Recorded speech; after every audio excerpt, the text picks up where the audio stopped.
नमस्कार, आप देख रहे हैं ख्याल आपका और मैं हूं आपके साथ अनुज शर्मा। आपका आपके शो में स्वागत है। हमारे शो का मकसद है आपको स्वस्थ रखना और हर बीमारी से जागरूक रखना। आज हम बात करेंगे एक बड़ी ही खतरनाक बीमारी के बारे में। जी हाँ, ट्यूबरक्लोसिस, जिसे शॉर्ट में टीबी भी कहा जाता है। इस बीमारी के शुरुआती लक्षण कुछ इस प्रकार होते हैं, जैसे कि खांसी होना, अचानक से वजन कम होना, नींद ना आना और ऐसी तमाम बीमारियां इस बीमारी में देखने को मिलती हैं। आज 24 मार्च को विश्व टीबी दिवस यानी कि वर्ल्ड ट्यूबरक्लोसिस डे के रूप में मनाया जाता है, जिसका उद्देश्य सिर्फ ये है लोगों के प्रति जागरूक करना टीबी के लिए और इसे पूर्ण तरीके से खत्म करना। टीबी दुनिया में दूसरी सबसे बड़ी बीमारी है, जिसके कारण हर साल सबसे ज्यादा लोगों की मौत होती है। भारत में हर साल टीबी के लगभग 28 लाख पीड़ित लोग केस आते हैं, जिनमें से लगभग 4 लाख लोगों की मौत हो जाती है। यह रोग संक्रमित व्यक्ति के संपर्क में आने से भी फैलता है। आज वर्ल्ड टीबी डे पर हम जानेंगे कि आखिर हम इस बीमारी से अपना बचाव कैसे कर सकते हैं और इसका इलाज कैसे होता है। आज इसी विषय पर चर्चा करने के लिए हमारे साथ मौजूद हैं consultant pulmonary medicine and sleep medicine, Kokilaben Dhirubhai Ambani hospital से डॉक्टर कर्नल एसपी राय। डॉक्टर, आपका बहुत बहुत स्वागत है हमारे शो में।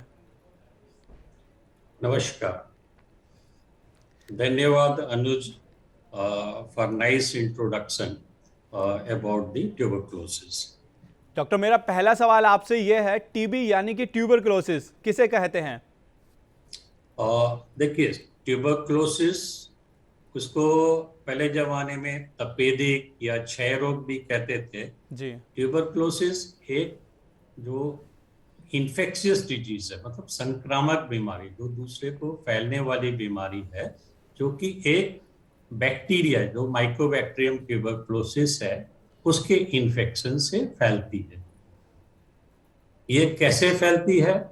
जैसे जिस व्यक्ति को टीबी की बीमारी होती है, खासतौर से फेफड़ों की टीबी की, लंग्स टीबी की बीमारी होती है, तो जो खांसता है, छींकता है या फिर बात करता है, तो जो टीबी के जर्म्स होते हैं सांस की नली से होते हुए बाहर जो एटमॉस्फेयर में आती है, और वही हवा जो वायु है, यदि कोई पास में खड़ा हुआ व्यक्ति, कोई भी व्यक्ति है, वो इनहेल करता है, मतलब सांस के साथ अंदर लेता है, तो उसके फेफड़े में ये टीबी के जर्म्स जाते हैं और उसको टीबी की बीमारी करते हैं।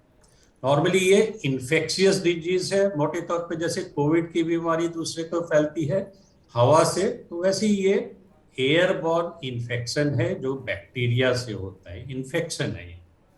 डॉक्टर, मेरा अगला सवाल आपसे यह है, tuberculosis infection and tuberculosis disease होने में क्या फर्क है? जैसे मैंने बताया है, टीबी की बीमारी, टीबी के कीटाणु अंदर जाने से जो लंग का इन्फेक्शन होता है उससे होती है। तो कोई भी टीबी का मरीज जो खांसता है, चीखता है, तो टीबी के जर्म्स जो हवा में एयरबॉर्न होते हैं, वही दूसरा व्यक्ति यदि सांस के साथ उसको अंदर लेता है, तो ये जो टीबी के कीटाणु हैं अंदर जाकर के इन्फेक्शन करते हैं। ये अधिकतर लोगों में उनकी जो इम्यूनिटी सिस्टम, जो बॉडी की प्रतिरोधक क्षमता ठीक रहती है, तो ये टीबी के जर्म्स को कंटेन कर लेते हैं, उसको बढ़ने नहीं देते, उसको रोकते नहीं है। लेकिन जब टीबी के कीटाणु बॉडी के अंदर जाते हैं, और मतलब जो उसको कहते हैं टीबी का इन्फेक्शन, लेकिन यदि बॉडी उसको कंटेन नहीं कर पाए, मतलब रोक नहीं सके, और वो कीटाणु यदि लंग्स के अंदर या और हिस्सों में बढ़ते हैं, तो बीमारी का रूप लेते हैं, जो टीबी का इन्फेक्ट मतलब डिजीज बोलते हैं। तो टीबी की बीमारी वो तकलीफ करते हैं फिर।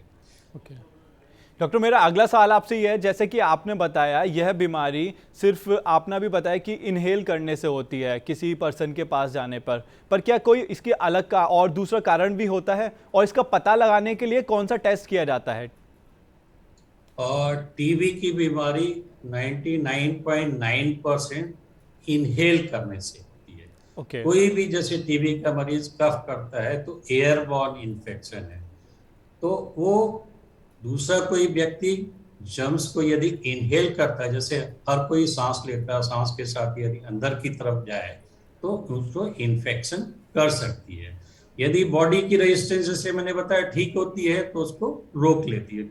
मतलब जो कीटाणु होती है बढ़ती नहीं है, उनको डिजीज नहीं होती, उनको दवा की जरूरत नहीं पड़ती है, लेकिन इन्फेक्शन रहता है उसमें। बाद में कभी जो बॉडी की रेजिस्टेंस कम होती है तो बढ़ सकती है और इन्फेक्शन करती है। तो करीबन 10% मरीज में ही जिसमें बॉडी में कीटाणु जाते हैं, उनमें 10% में ही तकरीबन जो डिजीज होती है, जिसमें कीटाणु बढ़ते हैं, प्रॉब्लम करते हैं, खांसी बुखार बाकी चीजें, मतलब डिजीज करती है जिनको इलाज की जरूरत पड़ती है। ओके कर्नल, मेरा अगला सवाल आपसे ये है, भारत में 65% मामले सिर्फ 15 से 45 साल की उम्र के लोगों के ही हैं। इसके पीछे क्या वजह हो सकती है और क्या वजह आप मानते हैं? देखिए, टीबी की बीमारी सब एज ग्रुप में होती है, बच्चों में भी होती है, बुजुर्ग लोगों में भी, एल्डरली पॉपुलेशन में भी होती है। जी। ये बच्चों में भी ज्यादा होती है, बुजुर्ग लोगों में भी होती है, थोड़ा सीवियर फॉर्म की भी हो सकती है उनमें, और ओके। जिनकी बॉडी की प्रतिरोधक क्षमता कम होती है उसमें ज्यादा सीवियर भी हो सकती है। ओके। लेकिन अमूमन देखा ये गया है कि 15 से 45 वर्ग ग्रुप में इनकी सबसे ज्यादा प्रिविलेंस है, मतलब ज्यादा है, क्योंकि अधिकतर ये पॉपुलेशन ऐसा है कि जो वर्किंग पॉपुलेशन मूव करता रहता है, और जैसे offices movements and frequent shifting work के रेट में उनको दूसरी जगह जाना पड़ता है, कभी ओवर क्राउडिंग होती है, कभी रहने की प्रॉब्लम, और बहुत सारी दिक्कतों के चलते वो पॉपुलेशन सबसे वल्नरेबल होता है, क्योंकि वो मूव ज्यादा करता है, कॉन्टेक्स्ट में ज्यादा आता है। तो मूव करते समय जैसे कोई भी इन्फेक्टेड पेशेंट के कांटेक्ट में आता है तो उसको बीमारी हो सकती है। उसी तरीके से चूंकि एक्टिव रहता है, मूवमेंट्स वगैरह ज्यादा रहते हैं, तो दूसरे लोगों को फैलाता भी ज्यादा है। तो इस वजह से इस ग्रुप में चूंकि मैक्सिमम मोबिलिटी रहती है, प्रोफेशन रिलेटेड और what ever you can say, तो मैक्सिमम ये इस ग्रुप में पाई जाती है। ओके डॉक्टर, मेरा अगला सवाल आपसे ये है, ये बीमारी इतनी खतरनाक क्यों होती है और इसमें कौन सी कॉम्प्लिकेशन होने का खतरा सबसे ज्यादा रहता है? देखिए, टीबी की बीमारी पूरी तरह से ठीक होने वाली है और प्रिवेंट होने वाली है, ओके। बशर्ते उसका सही इलाज और पूरे समय तक इलाज हो। क्योंकि इसमें सिम्टम्स यदि कम है, जैसे खांसी हुआ, बुखार हुआ, यदि थोड़े कम है, और उसको यदि लोग सीरियसली नहीं लेट करें, तो ये बीमारी जैसे फेफड़े से फैल करके बाकी शरीर के हिस्सों को इन्वॉल्व कर सकती है, जिसमें ब्रेन हो गया, स्पाइन हो गई, जैसे बोन्स की टीबी होती है। उसके अलावा फेफड़े के चारों तरफ पानी भर सकता है, हार्ट के चारों तरफ पानी भर सकता है। तो ये एक बार जैसे वहां से लंग से ब्लड के थ्रू फैल करके शरीर के डिफरेंट हिस्से में चली जाती है, और जैसे उस ऑर्गन्स को नुकसान करती है। तो यदि इसका सही इलाज नहीं हो तो दवाई, मतलब बीमारी बढ़ जाती है, और अभी भी जैसे उसकी वजह से काफी लोगों की मौत होती है। ओके, टीबी का इलाज कैसे किया जाता है सर, और टीबी के मरीज को ठीक होने में कितना समय लगता है? और टीबी का इलाज के लिए सबसे पहले उनकी जैसे करेक्ट डायग्नोसिस है। तो ओके। जैसे आपने शुरू में ही बताया था, किसी को यदि खांसी है, दो जी। तीन हफ्ते से ज्यादा खांसी है, बुखार आ रहा है, भूख कम लग रही है, जी। थोड़ा हल्का हल्का फीवर जिसको बोलते हैं हरारत टाइप का हो रहा है, जी। रात को थोड़ा पसीना आ रहा है, तो ये कुछ लक्षण हैं जो कि सजेस्ट करते हैं कि उसको टीबी की बीमारी हो सकती है। तो किसी को भी, जैसे आपके परिवार में, आपके फ्रेंड सर्कल में, जी। आपके और किसी को यदि इस तरीके की प्रॉब्लम हो रही है, तो जरूरी अपने चिकित्सक से या स्वास्थ्य केंद्र है वहां से जाकर के जांच करा सकता है कि कहीं टीबी की बीमारी तो नहीं है। ओके। सबसे जरूरी है कि अर्ली डायग्नोसिस, जैसे जब वो आएगा, शक होगा, तो अर्ली डायग्नोसिस उसके लिए जैसे कुछ टेस्ट होते हैं, खासतौर से कफ का टेस्ट, स्पूटम टेस्ट बोलते हैं, जिसमें टीबी के कीटाणु को देखा जाता है, एक्सरे होता है, तो जी। उसके बेसिस पे जब कंफर्म होता है तो टीबी की दवाइयाँ स्टार्ट करते हैं। जी। ये टीबी की दवाइयाँ, और जैसे स्टैंडर्ड दवाइयाँ होती हैं, करीबन 2 महीने तक ज्यादा रहती हैं कुछ दवाइयाँ, उसके बाद उनकी जैसे dose plus drugs also come कर देते हैं, और ओके। अगले 4 महीने तो अमूमन 6 महीने तक इन जनरल दवाइयाँ चलती हैं और उसमें क्योर हो जाती है, अनलेस बहुत कुछ मतलब ऐसे सबसेट रहते हैं जिनको रेजिस्टेंट टाइप की टीबी होती है, जिसमें दवाइयाँ कारगर नहीं होती है, तो उनको थोड़ा एक्सटेंड करना पड़ता है। ओके। बट ये दवाइयों से जो एंटी टीबी मेडिकेशंस होती हैं, जी। तो उनसे ये ठीक हो जाती है, बीमारी पूरी तरीके से ठीक हो जाती है। ओके। सिर्फ प्रॉब्लम वही है कि इसमें लंबे समय तक देना पड़ता है। अधिकतर लोगों में ये देखा गया है कि वो थोड़े समय दवाई लेंगे, थोड़ा वो ठीक हो जाते हैं, जब ठीक हो गए, खांसी वगैरह ठीक हो गई, बुखार नहीं है, ठीक है, वो ओके। सोचते हैं ठीक हो गई, दवाई बंद कर देते हैं। तो दवाई बंद करने से ऐसा होता है कि कुछ समय के बाद बीमारी लौट करके आती है, और उस समय हो सकता है उसको ड्रग रेजिस्टेंस डेवलप हो जाए, और सेम दवाइयाँ जो जिनसे पहले क्योर होता था, वो दवाइयाँ उतना काम नहीं करती हैं। तो ओके। जरूरी चीज वही समझने की कि पूरा ड्यूरेशन ट्रीटमेंट लेना है। ओके। ट्रीटमेंट बहुत ज़रूरी है और पूरा ट्रीटमेंट लेना या ही चाहिए, बिल्कुल। डॉक्टर, मेरा अगला सवाल आपसे ये है, हम इंडिया की बात कर रहे थे और डायग्नोस की हमने बात करी है, तो 50% से अधिक मामले, अगर हम रूरल इंडिया की बात करें, रूरल इंडिया में यहाँ पे डायग्नोस करने में बहुत बड़ी समस्या होती है, इसलिए यहाँ वहाँ की जो मौत का दायरा है और वजह है वो बड़ी बन जाती है। इसका क्या समाधान है और रूरल इंडिया में इसके इतने मामले क्यों हैं? देखिए, रूरल और अर्बन दोनों, मतलब गांव और शहर दोनों में मीन्स बीमारी वही रहती है। जी। शहरों में क्योंकि पॉपुलेशन डेंसिटी थी ज्यादा है, तो वहां पे ज्यादा मात्रा में होती है as compared to villages. But rural area में क्योंकि काफी पॉपुलेशन है, तो उसमें भी उसी हिसाब से होते हैं। दोनों में प्रॉब्लम ये है कि जैसे अर्बन एरिया में जो गवर्नमेंट के सेटअप हैं जितने, उसके अलावा और प्राइवेट सेटअप भी हैं जहाँ पे डॉक्टर्स रहते हैं, फैसिलिटीज जिसको आप अर्ली डायग्नोसिस करते हैं वो जल्दी हो जाती है, ट्रीटमेंट वगैरह की फैसिलिटीज होती है वो जल्दी हो जाती हैं, और उसमें कॉम्प्लिकेशंस नहीं होती है, बीमारी ठीक होती है। कोई भी जल्दी डायग्नोसिस होगी, ट्रीटमेंट होगा, तो दूसरे को स्प्रेड नहीं करेगा, तो इसकी वजह से इन्फेक्शंस कम होता है। जो गांव में हालांकि गवर्नमेंट का पूरा सेटअप है, हर डिस्ट्रिक्ट लेवल पे, उसके बाद माइक्रोस्कोपी सेंटर्स हैं, और ब्लॉक लेवल्स पे भी, मतलब सारी चीजें व्यवस्था है, लेकिन गवर्नमेंट सेटअप में। लेकिन आप देखिए जैसे प्राइवेट सेटअप जो है वो गांव में थोड़ा कम है।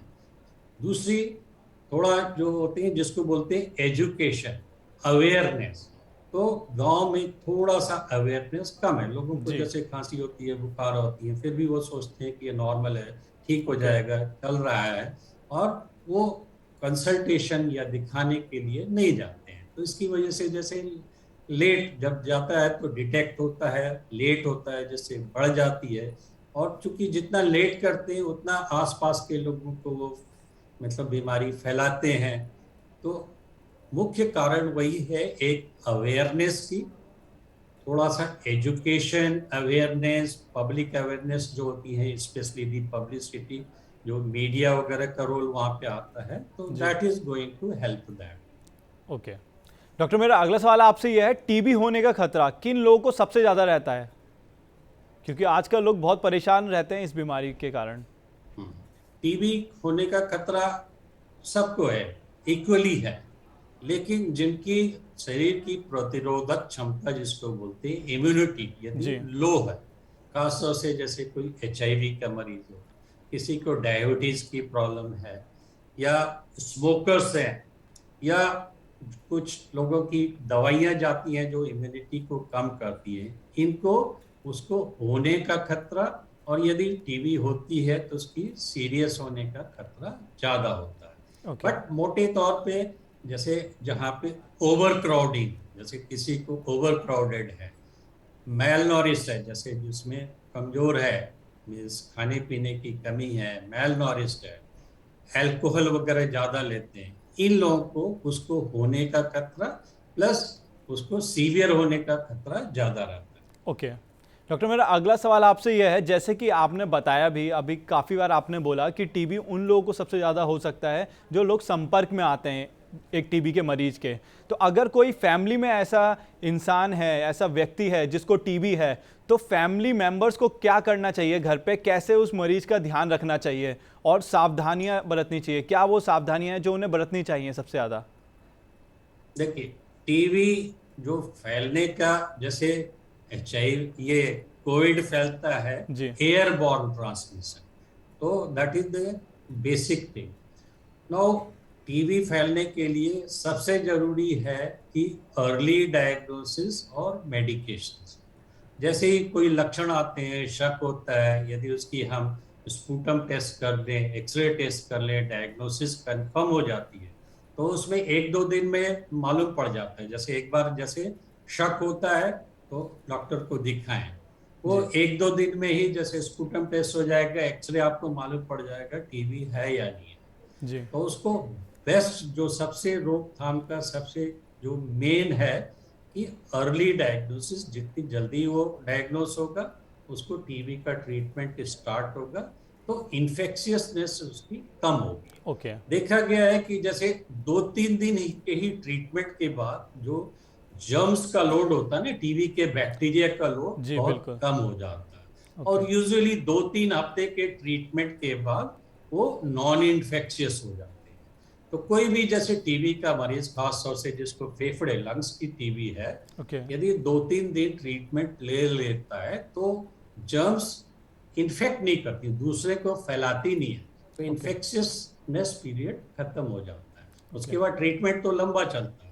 तो सबसे जरूरी पहला चीज है early diagnosis and starting the treatment. Okay. दूसरा ये होता है जैसे एयरबॉर्न, तो एयरबॉर्न जैसे घर में है तो जी। उसमें सबसे जरूरी है प्रॉपर वेंटिलेशन। ओके। जैसे इसमें खिड़कियां वगैरह घर की खुली रखते हैं।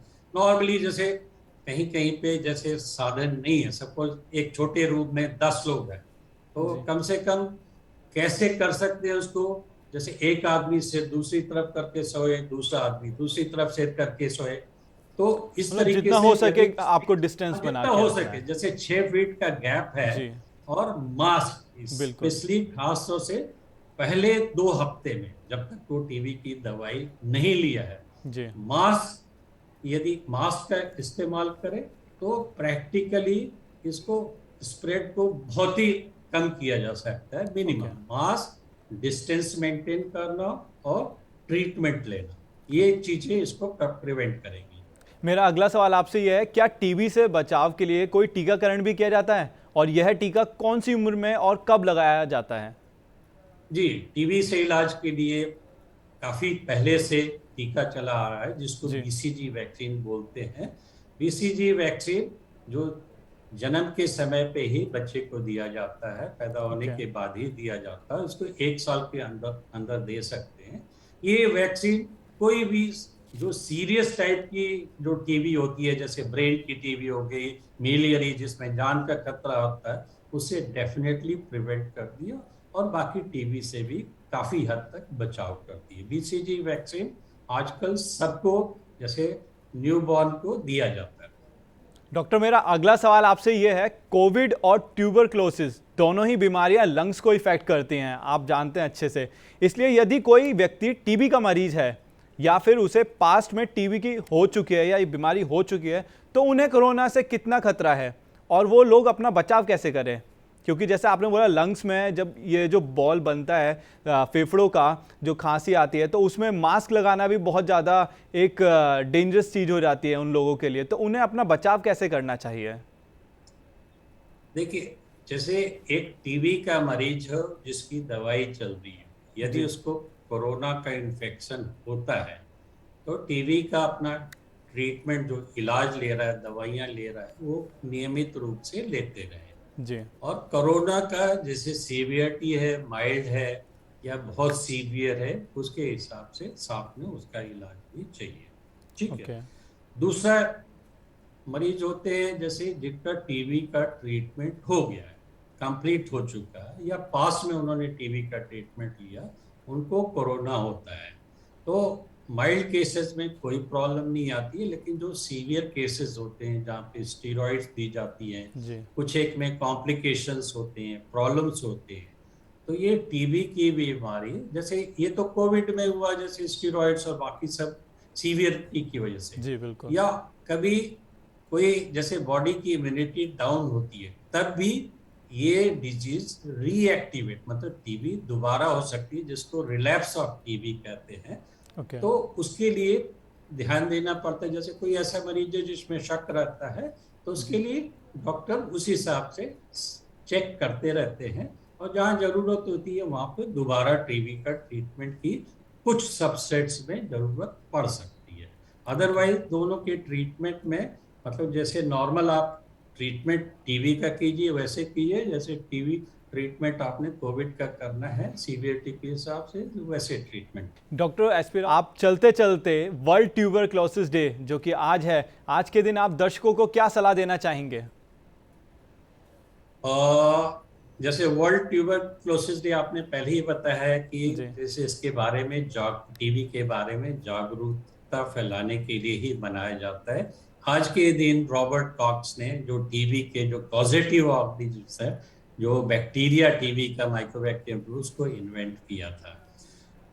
बेसिकली कहीं पे भी, जैसे आपके परिवार में, आपके आसपास में, फ्रेंड सर्कल में, आपके नॉन एक्म्प्लिसमेंट में जिसको भी लंबी खांसी की बीमारी हो, 2-3 हफ्ते से खांसी चल रही है, नहीं ठीक हो रही है, कफ कफ आ रहा है, फीवरिश फीलिंग हो रही है, थोड़ा भूख भूख मतलब थोड़ा सा वीकनेस हो रही है, तो उनको आप वो अपने से नहीं जानते हैं तो मोटिवेट कीजिए कि एक बार डॉक्टर को जा करके चेकअप कराएं, कहीं टीबी तो नहीं है। होती है तो उसका इलाज करें।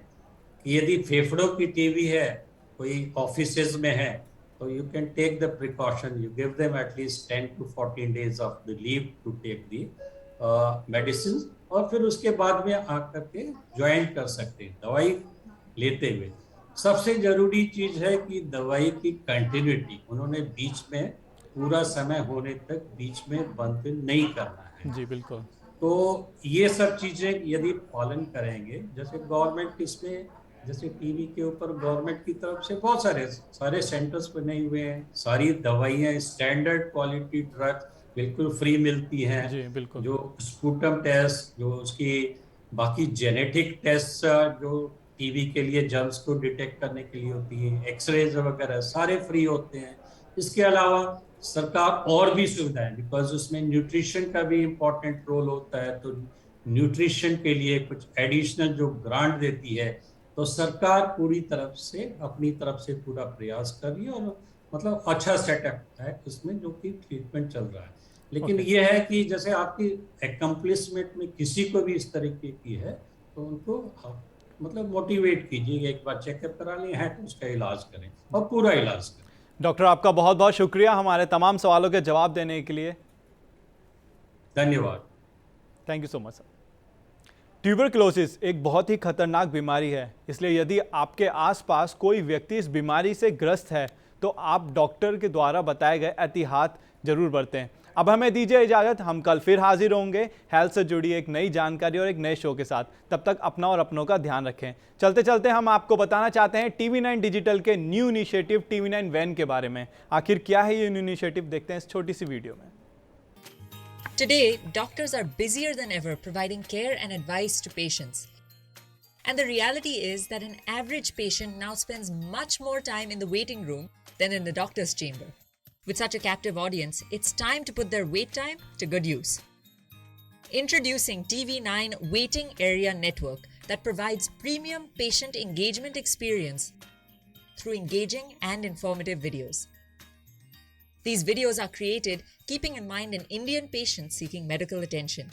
TV9 Waiting Area Network provides a perfect platform for educating the patients on everything a doctor's practice has to offer while elevating the doctor's brand at the same time. As a doctor, all you need is to have Wi-Fi at your clinic and we'll take care of the rest. We provide you with a TV, a media player, your clinic profile, and a playlist customized as per your practice. Combine all this with the regular news updates from TV9 and you have an awesome branding and marketing tool for your clinic. Write to us at van@tv9.com and we'll get in touch with you to set up our solution at your premises.